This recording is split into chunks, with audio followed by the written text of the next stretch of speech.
our final race of the day, the Graham Hill Trophy, which always provides lots of entertainment both on the track and in the pit lane. Interesting that Henry asked Jason about the quality of the lights on the Stingray. I think by the end of this race it's going to very much resemble the classic 9-hour races at Goodwood, which started at 3 o'clock. Our starting grid on the screen, quickly going through.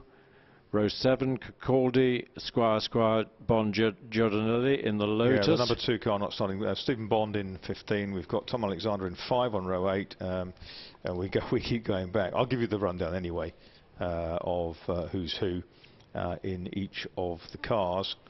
And in fact, we can pop the light on just a second in this commentary box. I can run through very quickly for you. The front row is 94, which is Andy Wolff in the AC Cobra. 23, James Cottingham. At 9 is Jamie McIntyre. The second row is 13, Emanuele Pirro, and 63, Carsten LeBlanc. The third row is number 4, Roger Wills, number 80, Richard Mines, and number 3, Wolfgang Friedrichs. The fourth row is 8, Nigel Williams, and 6, Craig Davis. The fifth row is 21, Barry Baxter, 14, Sam Hancock, and 111, John Young. The sixth row is Martin Hunt in 11 and Guillaume Mahe in number 1. The seventh row is 25, Andrew Coddy. 2, the Squires don't start in their AC Cobra, and 15, Stephen Bond.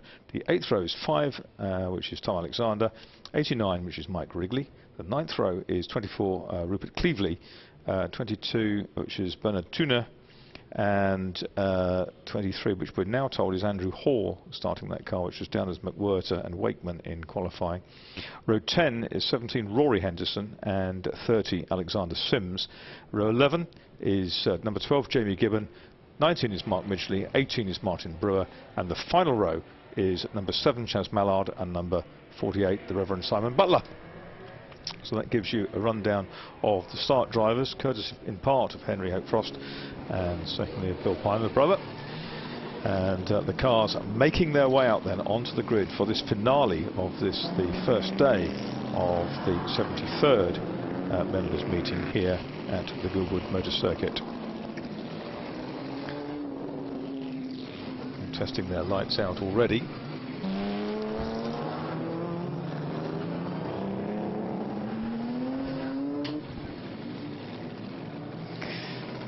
I'm now going to start lap charting in Braille, because that's going to allow me to write a report. Yeah, exactly. No, it's actually very good. We can now see out of the commentary box pretty well, which is good for the moment. Absolutely, Chris Druitt alongside me to my right here in the commentary box. Bruce Jones still in the box at St Mary's, and it's not as dark as you think, Marcus. No. It's breaking. The clouds are breaking up, so we have a bit of blue sky. It may yet yield itself. You could, lucky photographers, get a sunset shot. There's the grid. Wolf Hall. I do like that combination on pole position. A TV program. Apparently. Yes, that's a very terrific partnership. The car was originally down to be driven by Andy Wolff and by its owner.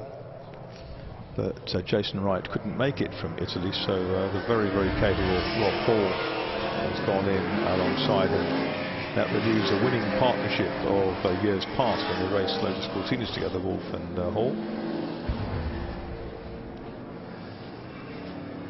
94 car prepared by Wolff Manufacturing up near Alconbury in Huntingdonshire.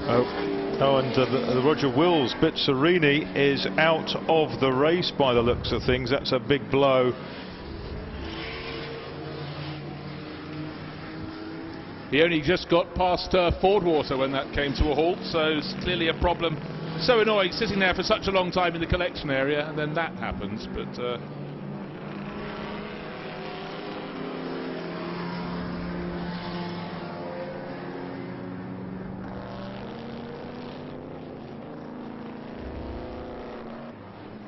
what a shame that is. Roger Wills, a winner in revivals past.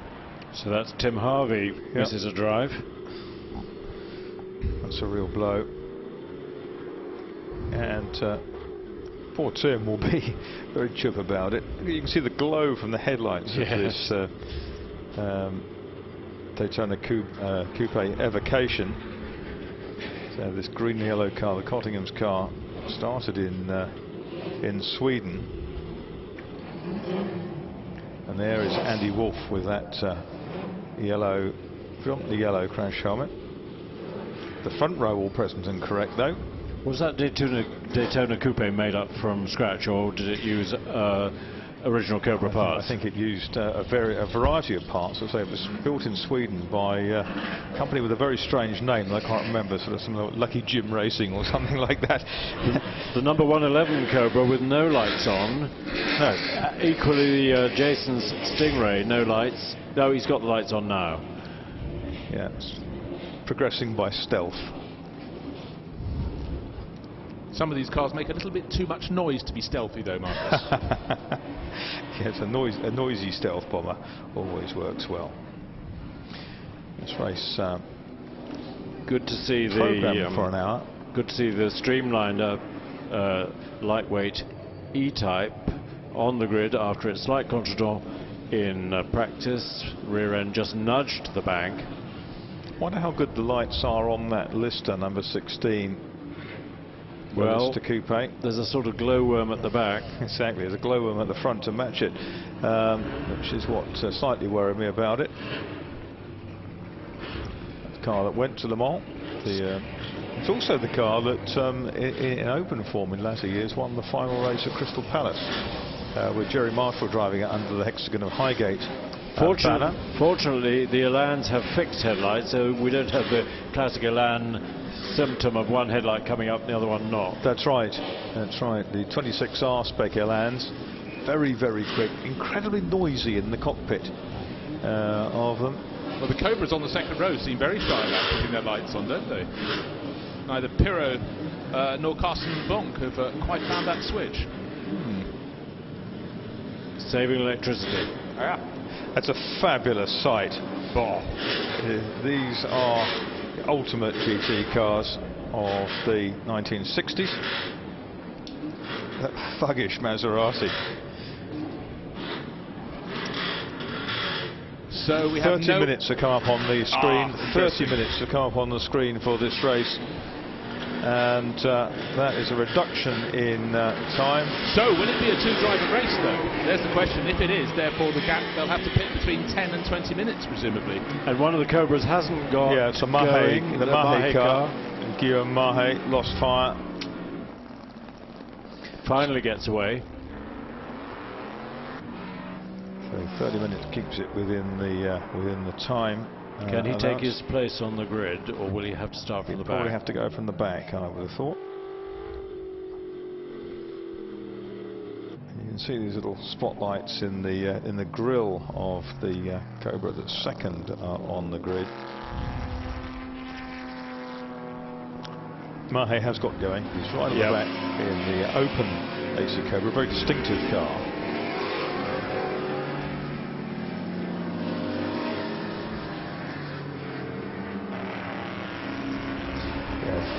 Word is there will be a driver change, so Bruce, you're right.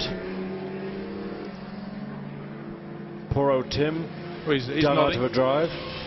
Still starting second, it's no guarantee you get to have a drive, is it? Absolutely not. Lister Costed Coupe still without lights. Although it's deceptively dark within this commentary box, so we can't really tell what it's like outside. It should be okay till at least just about 20 minutes. Yeah, 20 minutes or so are going to be light, and then a sort of dusk. Says local sage Doug Knight. Well, it was. I can tell you, I got here at 20 past 6 last night, and it was perfectly light. Pit stop window in this race then between 10 and 20 minutes. 10 and 20 minutes. Doug has opened the shaded windows of the commentary box. It's actually much brighter outside than we're led to believe. Than we think. Yeah, but we wouldn't be able to hear ourselves think if we opened the windows. So, but you'd enjoy it. We would, without doubt. Number 80 type, still no lights on. Doesn't need them at this point. No. Last minute switch on. He might like to check. There's Mark Gibbon. And he takes his own hairdresser to race meetings, as he likes to point out.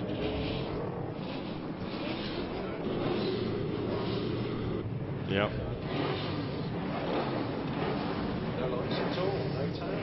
No lights at all on the little Lister Coupe. The Mahe Cobra is starting from the back row. Yeah. To make things interesting.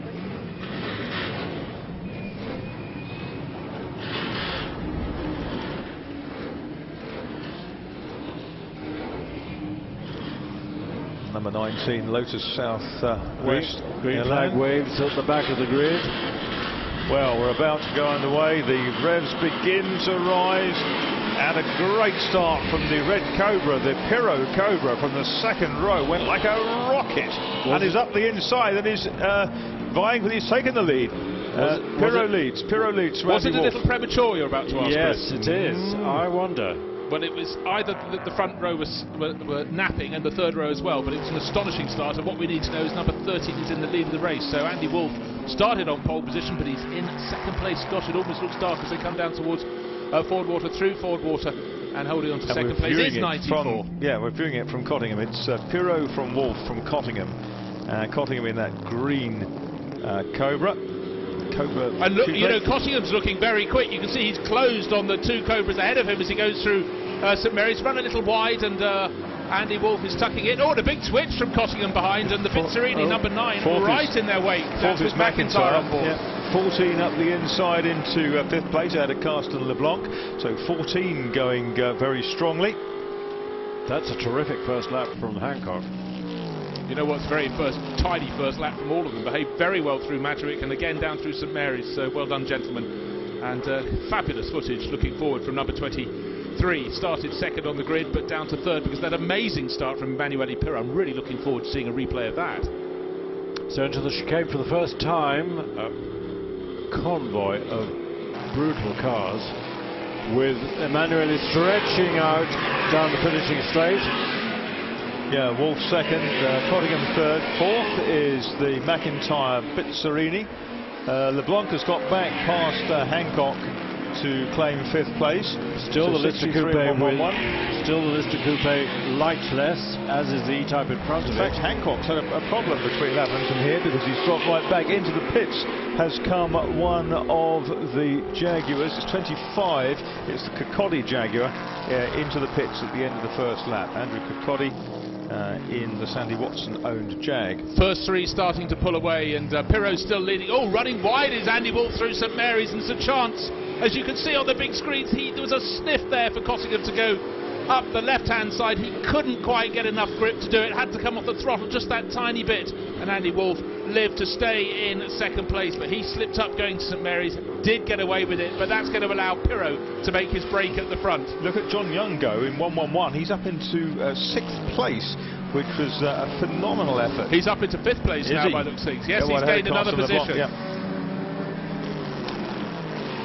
A good sector 1 from Cottingham, quickest of the race so far.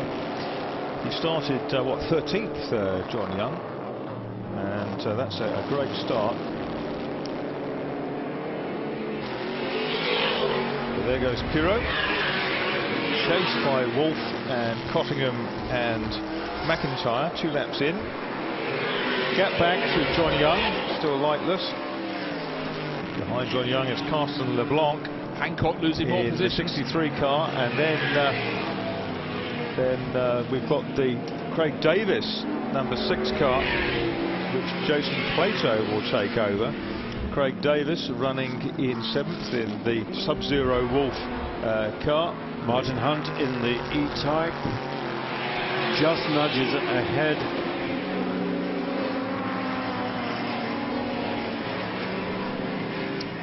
Now you can see how far Emanuele Pirro is edging clear, riding again. If you look at the big screen, sure, with James Cottingham getting right on the tail of Andy Wolff, but the red and white Cobra number 13 is pulling clear. Fastest lap last time around. Oh, for the Mahes, they had the problem on the grid, dropped to the back from the middle. Now they're going into the collection area. If they'd opened the gates, they're having trouble with the gates. He's had enough before today, but it's going very well indeed out front for the number 13 Cobra, Emanuele Pirro at the wheel. Tell you who's going well, that's Wolfgang Friedrichs in number 3. He's in 9th place. Now he will hand over as soon as he can to Simon Hetfield, I've absolutely no doubt about that. Bobby Burden-Rowe is already kitted up, suited and booted in the pit lane to take over the McIntyre Bizzarini, which runs 4th. Pirro goes through in the red and white Cobra, followed by Andy Wolff, followed by James Cottingham car, and then McIntyre. Of course, Rob Hall will take over that Cobra running second. There's John Young ahead of Carsten LeBlanc. Those two Cobras together. The gap back to Craig Davis in the first of the Chevrolet Corvettes. Behind them, there's the Friedrichs Aston Martin, upper place, ahead in 8th place now, ahead of Richard Mines. And into the pits has come one of the Jags, and that I think is the Hancock car. Yes, it is disappearing Hancock off the out into the pits. Getting very exciting in the battle for second place, and Andy Wolff another slight slip coming into St Mary's. You can see when looking forward from James Cottingham's green Cobra how much both of them are twitching. Cottingham even having a little think about getting to the inside, but Andy Wolff's too wise for all of that. Jamie McIntyre behind him in that silver Bizzarini is having a fantastic view of a brilliant battle. I don't know if he could keep up with them if they weren't racing each other, but he's right there at the moment as they delay each other, as they fight and counter each move that's made. I think he could, and I think he's waiting, of course, to hand over to Bobby Burden-Rowe. Very, very good. Gabbly inside into Woodcock. A big look for Cottingham. He's made it. Done it. That was a fine effort, and went past Andy Wolff, who's a difficult man to pass.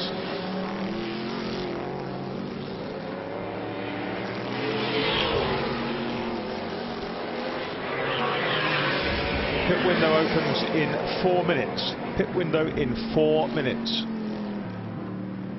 Okay, we were wondering how fast Cottingham could go if he could get past Wolff. We may find out. BBR, that's Bobby Burden-Rowe. He's in the pits and waiting, desperate to get his hands on his car. He's got to wait a little bit longer yet. He's waiting to take over the Bizzarini that's running in 4th place.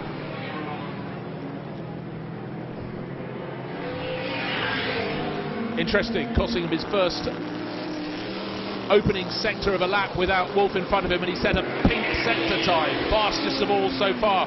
3 seconds he was, 3 and a little bit seconds behind Emanuele Pirro in that battle for the lead. It looks as though he should bring it down this time around.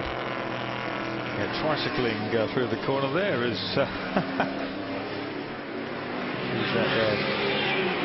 Here comes our race leader. Wolff in that 3rd place. I think he's keeping the gap to the Bizzarini. It's Bryant, is it not?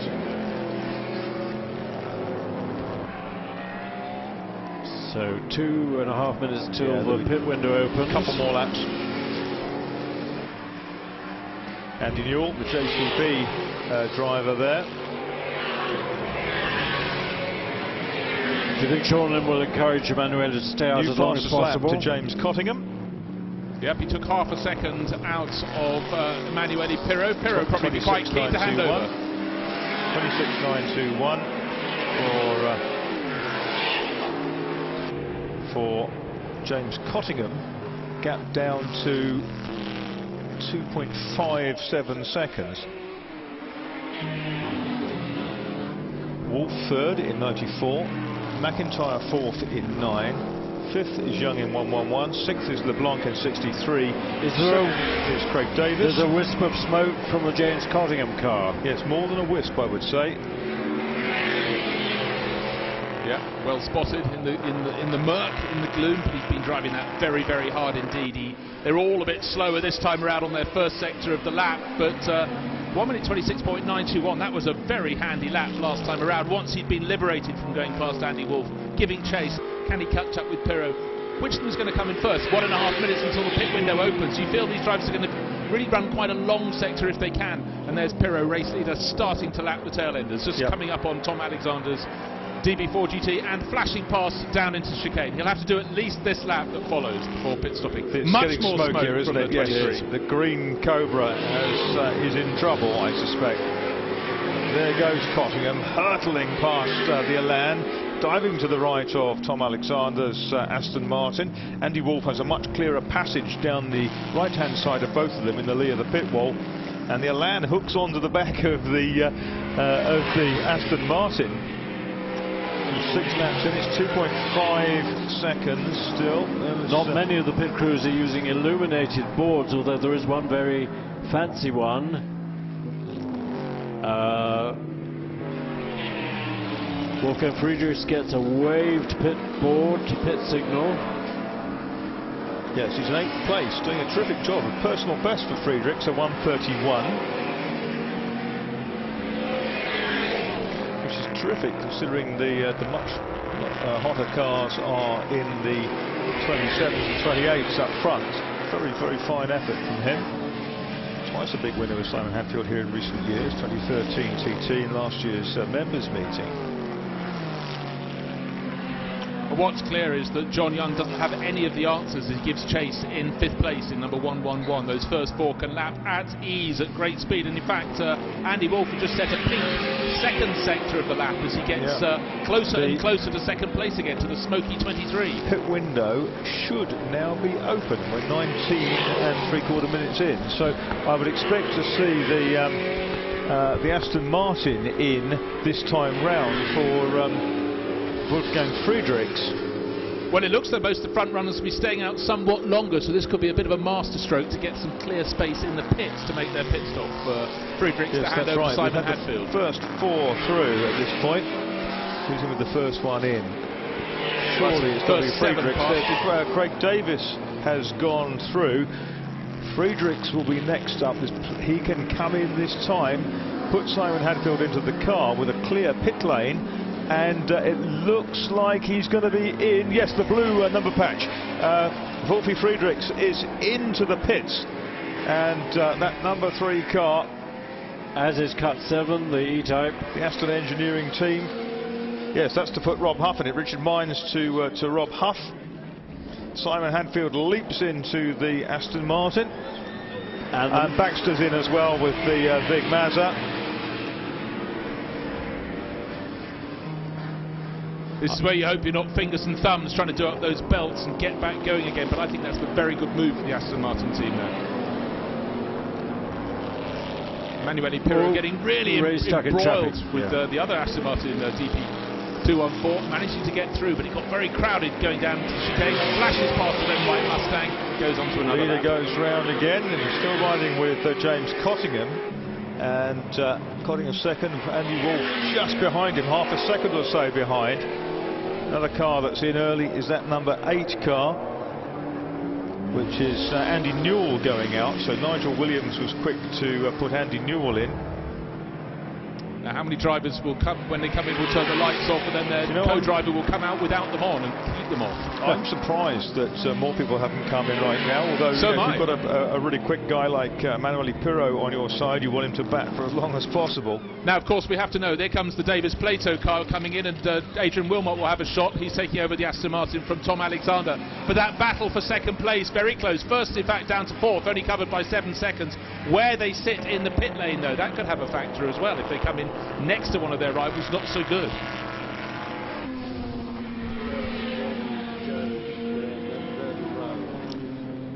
So Pirro still leads the race, 2.3 seconds last time around in the number 13 AC Cobra, ahead of the coupe version, the 23, with James Bobby Rose walked across the pit lane, so he's ready to have a go. That's Jason Plato about to go out in a Sub-Zero Wolf Corvette.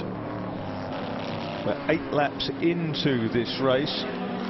Now is Emanuele staying out? He is. He may well run the full 20 minutes he's allowed to do. No, I would expect so. He is house captain after all. Looks like he's more used to driving cars in the dark than Sean Lynn is, I suspect. No, that's true. So we've seen Plato come out, we've seen Wilmot come out in the Aston Martin. There's the Bizzarini still going with Jamie McIntyre on board in 4th place. He'll be heading over to Bobby Verdon Rowe. As mentioned, Marcus, you just spotted him on the pit wall, so we know for sure that McIntyre is still in 4th place. Yeah, he walked back across the pits to the loading side.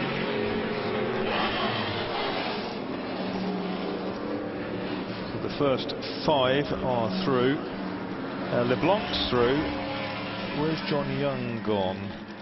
He hasn't Just triggered come into the pits. Has he? Yes, 111? he's sitting down there. Okay, we don't have the... Yeah, Chris Ward hopping on board there, the red and yellow helmet. John Young, his work done for the day. Didn't have him down as a red on the sheet. There's the 19, Ilan in. Ollie Bryant in the Maserati, thundering past.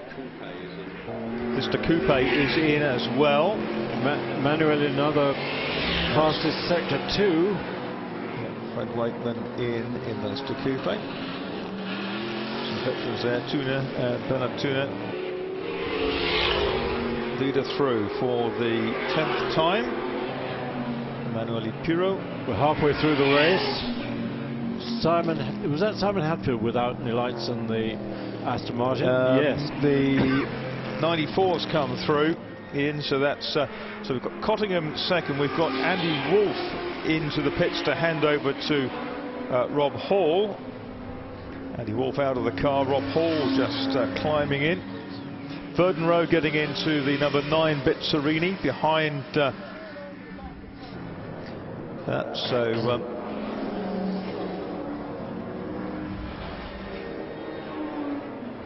Verdon Rowe, multiple winner of the TT celebrations. That's the 94 Cobra, owned by Jason Wright.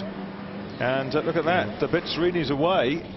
Bitserini's away. That was a quick pit stop. Yeah, that's got past in the pits. He's got gained some places, I guess. Gained 1 place over, we know for sure, over the 94 Wolf Hall car.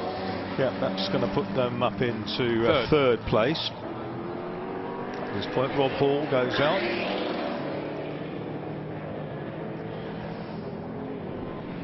Stagger beginning to unwind. And I suppose one of the pictures that will be painted is in these closing laps of the race, just under 14 minutes remaining, is when we have a quicker second driver, but the quicker first driver is Emanuele Pirot, who just set the fastest lap of the race, and immediately James Cottingham improved on it. 1 minute 26.76 seconds. The gap is just over. It's just under 2 3/4 seconds, but Cottingham's car had stopped smoking, I noticed last time around, so that's encouraging. Out of oil. Out of oil, oh yes, not encouraging, you're right, Marcus. 26.761 there for Cottingham. There's a queue of cars coming into the pits now. The Nahum and Tuna Daytona Cobra is in. The Sims Attard in. The other DP214 is in, the Brewer car. Taken over by Peter Foster. The Sims Attard Stingray is in 5th. Has it stopped? Not yet. Not yet, that's why it's up there. So the first 2 on the track, Pirot and Cottingham, as they have been for some while, they have yet to pit. Yeah, first, second, 5th and 6th have yet to stop. So Lynn Pirot 13, 23, Cottingham Twyman, and the Sims Attard number 30 Chevy, and the Cleveland Hartley Shelby number 24 are the top guys not to have pitted. Last lap by Cottingham, fastest lap so far of the race. So the lead down a touch, 2.7 seconds. Pirot slightly delayed by the Mustang going into the pits. 10th there, number 24 got in his way, so he'll be really rather angry about that. 2.7 seconds, as we said, but Cottingham carries on in the lead of the race. He's going to hand over to Joe Twyman. Lead car in. Yep.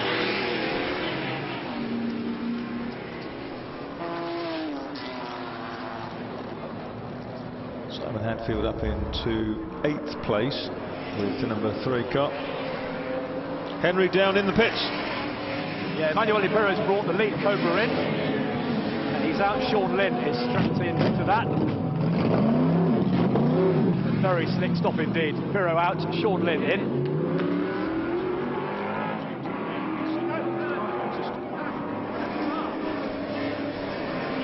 Well, that was a very, very slick pit stop there. Sean Lynn should be delighted. Emanuele Pirot, well, he'd be quite glad he's out of the car. The conditions getting harder and harder as the evening falls.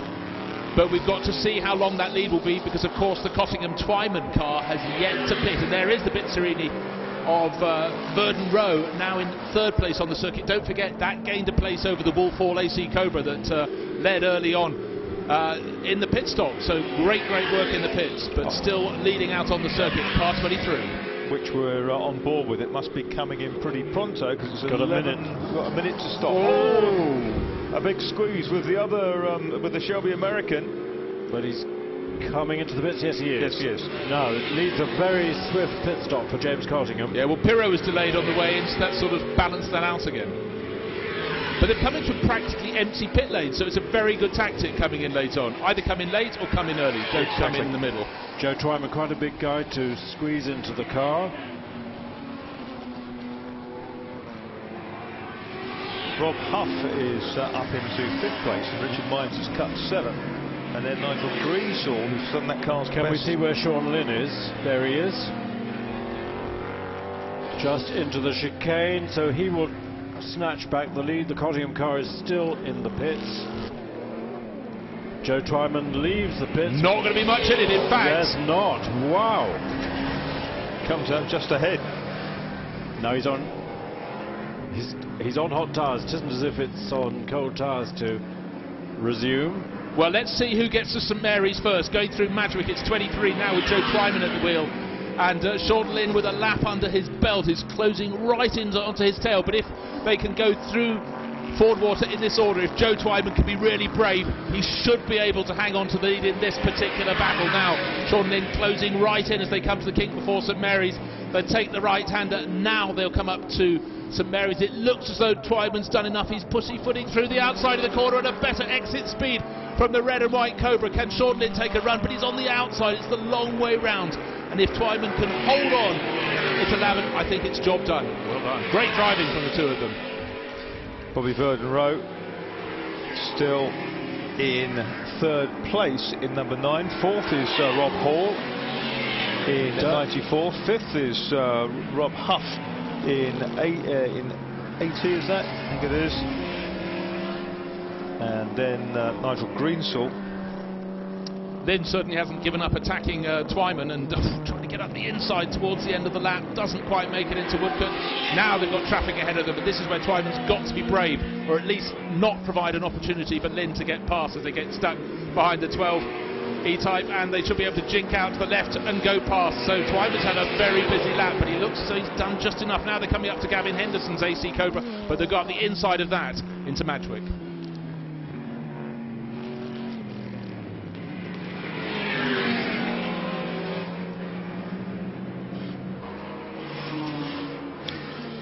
Meanwhile, James Cottingham, you saw there in the pits, looking pensive. The Bitsorini stays in third place.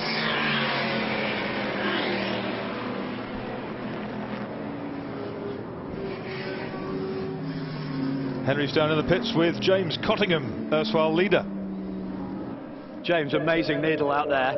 A very slick pit stop, and Joe got out just in front. Yeah, I mean, as he went out, we saw him literally just keep it. So he's just got to hang on now. He can do it. You know, well, I say that. He hasn't done it. It's great to watch. So just at that moment, the Red Cobra went back into the lead. Sean Lynn doing a great job. Now the boots on the other foot. It's Lynn probing against the slower cars. Now, can he get ahead of a car before the chicane? He can't.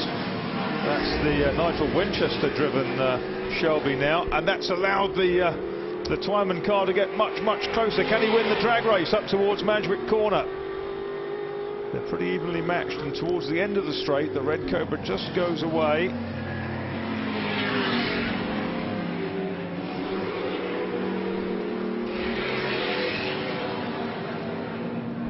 Sean Lynn really very, very brave through the Madgwicks then, eked out a tiny bit of an advantage. He was quite happy to let the car drift, or certainly it was drifting and he hung on, but going down through Fordwater, fabulous footage as you look forward from Joe Twyman in the 23 AC Cobra, closing in very slightly, taking a wide line, but the line he wants to be on. Sean Lynn just far enough ahead to dictate where he puts the car, twitches it through St Mary's, and poetry in motion as he handles all the power that the AC Cobra can offer. And very smooth line behind him from Joe Twyman. In second, though, the important thing for Lynn and Pirro is the red and white number 13 is leading the race. Only 6 minutes remaining. They're going to get to 20 laps. They're currently working lap 16. Rob Huff is in 5th place in 80x World Touring Car Champion. Nigel Greensall in 63 is 6th. 111 Chris Ward is in 7th place. Jason Plato in number 6 is in 8th. 9th is Simon Hadfield in the Aston Martin number 3, and 10th is that looks like Andy Newell. It is Andy Newell, who is how far behind Hadfield? He is 11 seconds behind Hadfield, for whom he used to work. Sean Lynn just dropping Joe Twyman a fraction. Well, it was a very strong last lap, 29.4 against 31.0, so maybe Twyman has a slight problem here. We said earlier that 23 AC was smoking away, and it stopped smoking, which Marcus pointed out isn't a good thing necessarily. Doug Knight's just got his Davy lamp out for the lap charting. How's the Canary doing? Is it still standing up in its cage? It's died of fire damp, I'm afraid.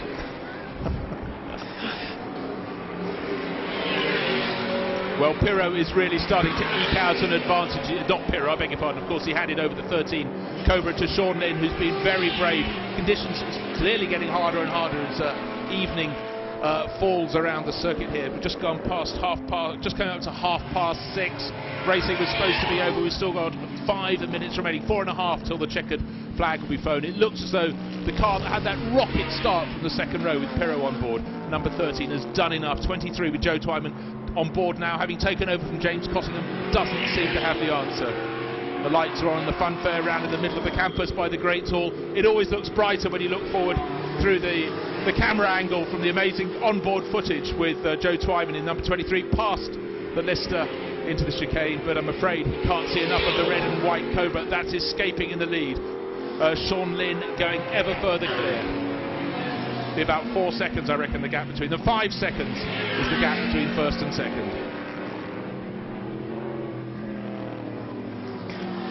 There's Bobby Burden-Rowe coming up to the Lister Coupe. Who's running in 3rd place in Jamie McIntyre's Isobitsarini.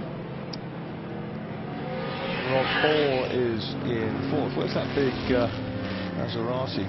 That's Ollie Bryant driving that now, isn't it? He is in 13th place, car 21. Rob Huff just howls through in the Jaguar. So it's Cobra, Bizzarini, Cobra. First of the 6-cylinder cars, the Jaguar. Rob Huff in 5th place, car number 80. And then we've got Nigel Greensall in the silver Cobra, number 63, Carsten Levine's car. The screen says that number 111 hasn't had a pit stop, but it has. We saw it coming in. Yes, it did. Yeah. Here is the lead Cobra. Is he slowing? Well, I got the impression the Aston was coming back at him. Yeah, I mean, Wilmot's been going well, but not that well. So let's see. It was 5 seconds last time around, the gap between first and second. Okay, so there goes Sean Lynn, number 13, to start another lap. His best lap last time around was 28.5, this time 29.1. No, he's not slowing in the ballpark. No, in the ballpark. And Adrian Wilmot, 33. No, he just must have... Well, the person going fastest of all at the moment is Rob Hall in 4th place. That terribly slow pit stop. It was a period drama for Wolf Hall. In 4th place, they lost the position to fell behind the McIntyre, Burden-Rowe, Bizzarini. They're fighting back. New fastest lap of the race for Rob last time around. He's only got 2 minutes remaining. He's 7 seconds down on 3rd place. So Rob I guess Hall, he will stay at 4. 26.7. Yeah. 6.5 seconds first to second.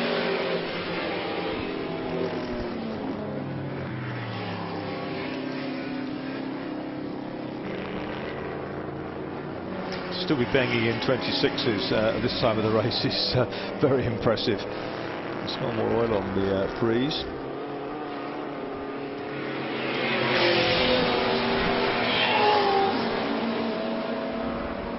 Rob Hall pushing on hard. He's got the Lister Coupe behind him. We're back on board with Joe Twyman.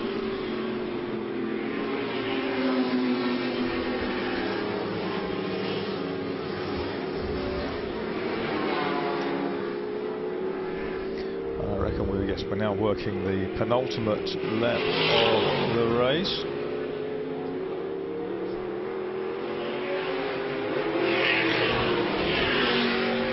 Yep. Into the last lap then for Sean Lynn, taken over from Emanuele Pirro. Chris Ward absolutely flew on that last lap, almost the fastest lap of the race for him, down in 6th place in 1:11, the car that Chris wasn't sure. Well, he had to confirm to us that it has pitted, of course, on the timing screen. No. It says it hasn't, but the thing you need to know is... Verdon Rowe is right behind Twyman, 0.64 of a second. My golly. And with if there was another lap... Where did that come from? If there was another lap also, that was a very quick lap from Verdon Rowe, a slowish one from Twyman, but... And 26.6 from Rob Hall. You know, Rob Hall... He needs one more lap, and he would 2 more laps, he'd be right with them. If Twyman's in trouble, he could drop out of this podium position. Here comes and the here comes Bitterini the Bitterini. up to the Cobra. In your sight, And that's at Bruce, Lavin, I guess. Wilmot's ahead Well, of them in the White sight. Aston. Sort of sight.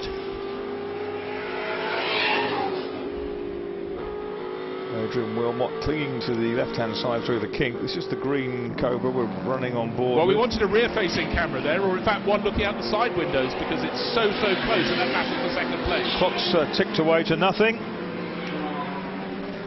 Sean Lynn comes to the line. And to the checkered flag.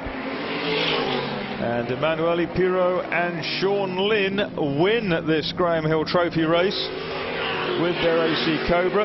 This is the battle for 2nd place, and it's just Joe Twyman hangs on by less than half a second from Bobby Verdon Rowe.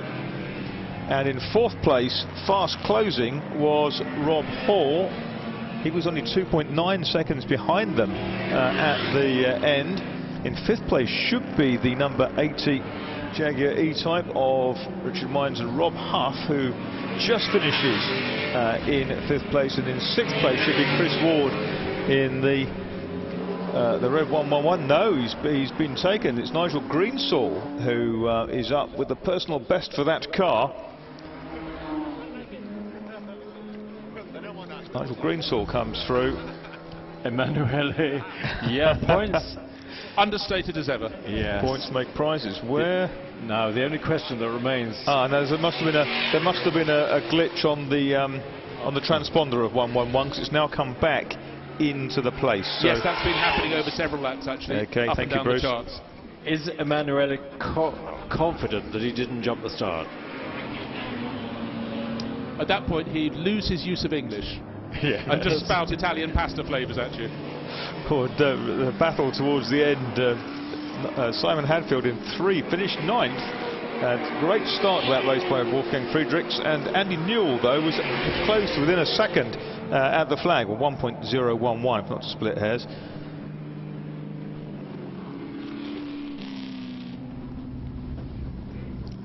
Well, we got it in, we got the racing.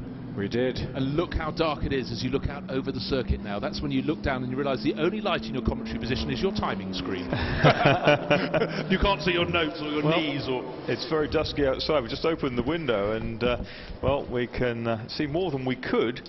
Of course, we couldn't leave the window open during the race. We wouldn't have heard. But if we put the light on, we can see nothing outside at all, but we can on our big screen see that number 13 in the hands of Sean Lynn, who's beaming from within his balaclava there, has gone into the winner's circle. Henry Hope Frost, awesome, he said, I could lip read. And Henry Hope Frost down there with our winner, Sean Lynn. Sean's got out of the car, Marcus, and just said to me, I couldn't see a thing. Amazing needle with Joe at the end there. He came out just in front, but you got him back. I did. I saw if I don't get on top of him quickly, he's going to get comfortable. So I needed to actually make the move very quick. That old Italian of yours, your teammate, he's a legend, isn't he? What a start! I just couldn't believe the start he got, and then after that, just holding him off. I mean, she's an old girl, and she's done so well. I'm so pleased for it. Where is Emanuele? I don't know. He must be. He's not. He's gone to the bar. Yeah. So you've won. Well done. I've won first time ever at Gilbert. It's just amazing. Is that right? Amazing thing. Yeah, I've never won. I've always been the bridesmaid, never the bride. So. Well done, John. Thank you very much. Let's go to the second place car. Where is it's right over there? There's Joe. He's coming back. He's coming back this way. We have the presentation team with the Reeds and the kiss from the girls, and a big hug for Joe Twyman and Sean Lynn. James Cottingham is here, of course, who started the Daytona Cobra. Joe